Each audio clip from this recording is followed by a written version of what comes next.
Olá, boa noite, tudo bem? Aqui é Iago, vim falar um pouco sobre a análise léxica, né? É, como eu, como eu já falei, né? É a análise léxica e o analisador léxico, ele é como se fosse um scanner na compilação. É, ele é, ele faz a varredura, né? Do que foi escrito lá, não no código-fonte. Aí ele procura, né, por espaços, por símbolos, por até ele também pode achar ele acha alguns erros, não chega a corrigir, mas ele acha os erros também. Palavras, identificadores, constantes, ele tem essa missão, né? E aí ele precisa trazer essa sequência de tudo aquilo que ele leu, ele precisa traduzir para símbolos, né, ou tokens, né? Ele tem três, né, vamos dizer, destacar três atividades fundamentais, que é a extração e classificação dos tokens, eliminação de delimitadores e comentários e recuperação de erros.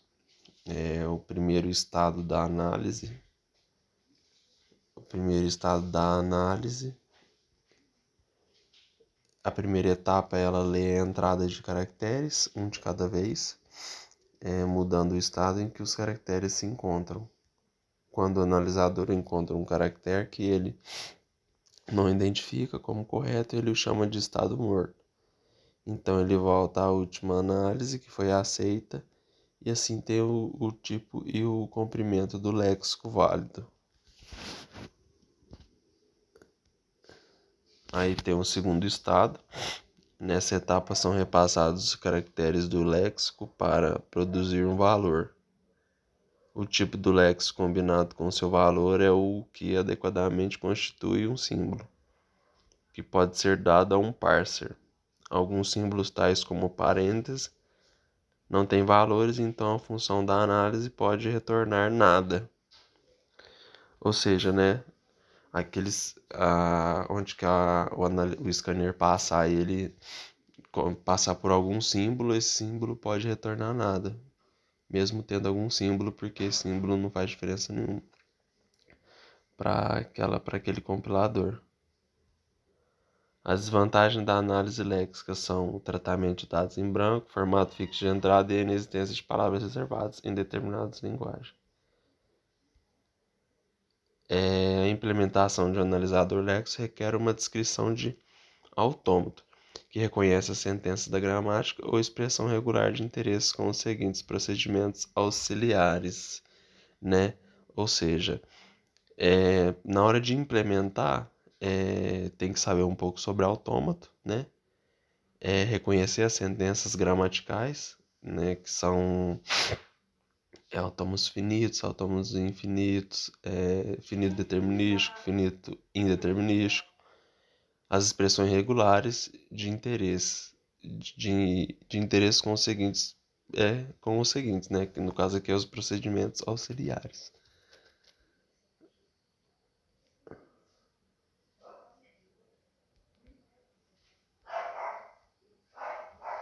Aí, no estado inicial, percebe como argumento a referência para o autômato e retorna o seu estado inicial. Recebe como argumento a referência para o autômato e a referência para o estado corrente. O procedimento retorna verdadeiro se o estado especificado é elemento do conjunto de estados finais do autômato ou falso, caso contrário.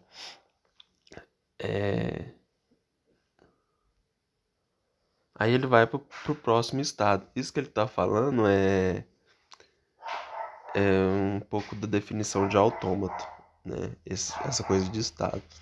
Porque no caso do autômato, vamos supor que eu tenho lá um autômato com 5 fases.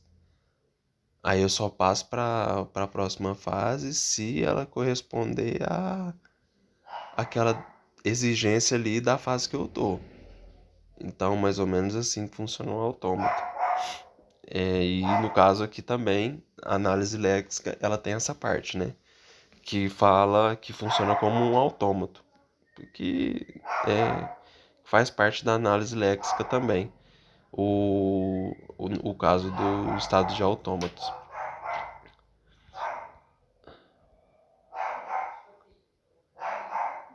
Aí tem a tabela de transições, e é isso mesmo que eu estava falando, né? Retorna no próximo estado do autômato, ou valor nulo se não houver transição possível. No caso ele não vai retornar nada porque você não está cumprindo a exigência para passar para aquele outro autômato. No caso, nessa fase do processo de compilação, uma sequência de caracteres de código do programa é lida e agrupada em uma sequência de tokens. Essa é aquela parte que eu falei no início, né?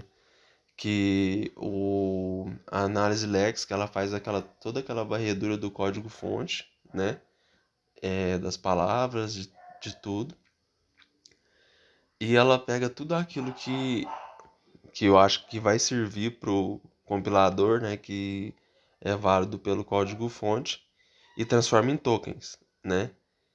Que é no caso para dar continuidade no próximo passo aí do compilador aí, né? Que é um outro tipo de análise. Erros léxicos. Aqui tem um exemplo de erro. São poucos erros que podem ser detectados durante a análise léxica, mas eu estou mostrando aqui alguns, né? Como, por exemplo, aqui o φ, A é igual a f de x e tá. E outro, φ é a palavra-chave if, grafada incorretamente. Aí tá falando que, no caso aqui, o φ é uma função. Mas ainda assim o analisador léxico pode não prosseguir o dado da cadeia encontrada não se enquadra em nenhum dos padrões conhecidos. Para permitir que o trabalho desta fase prossiga, mesmo com a ocorrência de erros, deve ser implementada uma estratégia de recuperação de erros.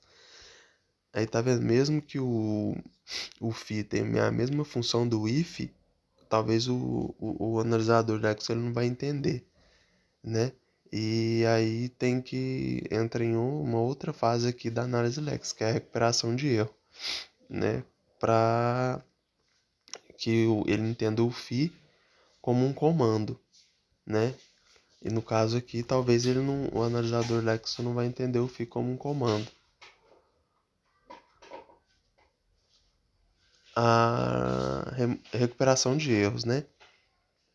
Remoção de sucessivos caracteres até o reconhecimento de um token válido. Modalidade pânico. Essa modalidade é um jeito também de recuperar erros, né? Erros, eu acho que é um dos mais usados, a modalidade pânico. Inserção de caractere ausente, substituição de caractere incorreto por outro correto e transposição de caracteres adjacentes. Ou seja, nada mais é que a recuperação de erros vamos supor, lá no código-fonte, você corrigir aquilo que você escreveu errado. Remoção, o pânico aqui, a remoção de caracteres aqui, até encontrar um token válido, você apagar, né? Remover sucessivos caracteres. Essa é a modalidade pânico. E a recuperação de erros é basicamente isso, é corrigir aquilo que está errado, que está fazendo com que o compilador, que o analisador léxico não entenda aquilo como um código-fonte. Os tokens, né? São classes de símbolos tais como palavras reservadas, delimitadores, identificadores, etc. E podem ser representados internamente através do próprio símbolo, como no caso dos delimitadores das palavras reservadas. Ou um par ordenado, no qual o primeiro elemento indica a classe do símbolo e o segundo um índice para uma área onde o próprio símbolo foi armazenado. Por exemplo, o identificador e sua entrada numa tabela de identificadores. O token, né, nada mais é que símbolos, né? Classe de símbolos como palavras reservadas, delimitadores e identificadores, para o analisador Lexo entender, né? No caso, ele traduz, né, essas palavras reservadas, esses delimitadores e esses identificadores, e podem ser representados internamente através do próprio símbolo. Por exemplo, às vezes eu tenho um símbolo que ele representa uma função, sei lá, em alguma coisa. Esse é um token, né? Esse símbolo, ele é o símbolo, certo? Mas ele tem uma função ali naquela linguagem específica de programação.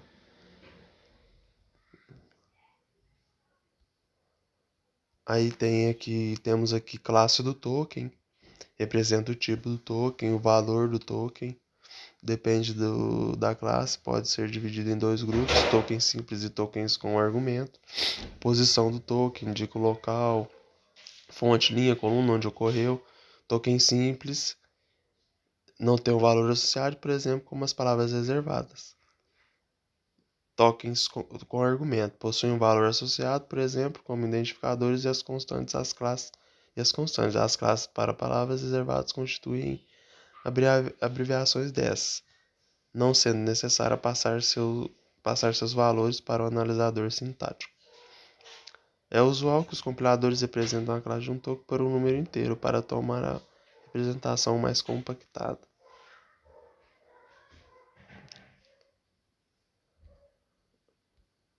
Aqui é uma simplificação e modularização do compilador. Os tokens podem ser escritos utilizando notações simples, né?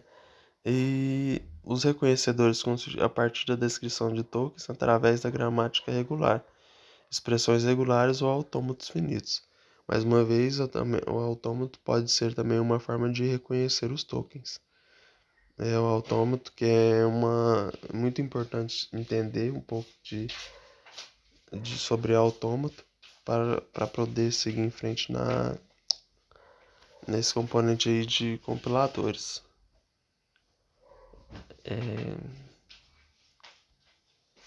A implementação de analisadores é feita em geral através de uma tabela de transição, a qual indica a passagem de um estado e outra pela leitura de um determinado caractere. Através do uso de um gerador de analisadores Lex, podem ser gerados a tabela e corresponde programa de controle. No caso de gerador, o próprio projetista especifica os tokens a serem reconhecidos através de expressões regulares, e a partir dessas expressões, o gerador gera um programa que implementa o analisador Lex correspondente. Existe outra forma alternativa para se implementar o analisador Lex, que é através da construção de um programa que simule o funcionamento do autômato correspondente. Enfim, né? Em sistemas parece que para tudo pode ser feito num programa para resolver. No caso aqui está falando da tabela de transição, né? Para implementar os analisadores léxicos. Tem uma tabela lá e ela tem os padrões certos para usar, né? Como tokens, palavras, delimitadores, e por aí vai. E também tem outro jeito, que sistemas é, um, é uma área muito ampla, né? E compilador então nem se fala, porque aí você cria um programa que simula o funcionamento do autômato correspondente, né? Então é uma forma de resolver também, que é muito interessante.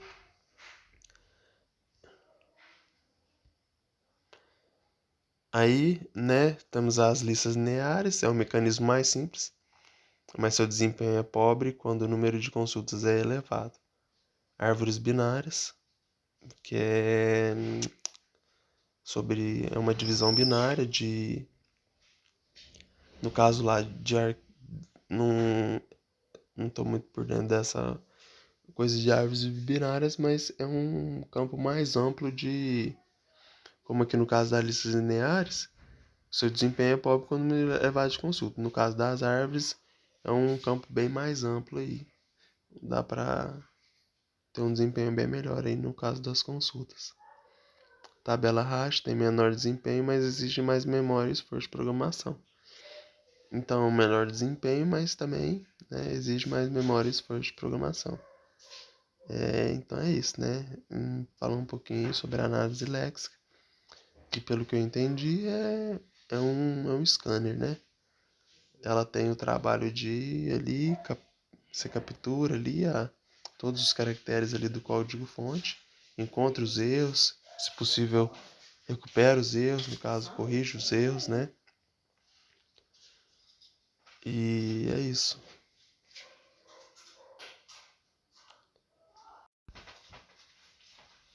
Cadê meu cartão? Não sei.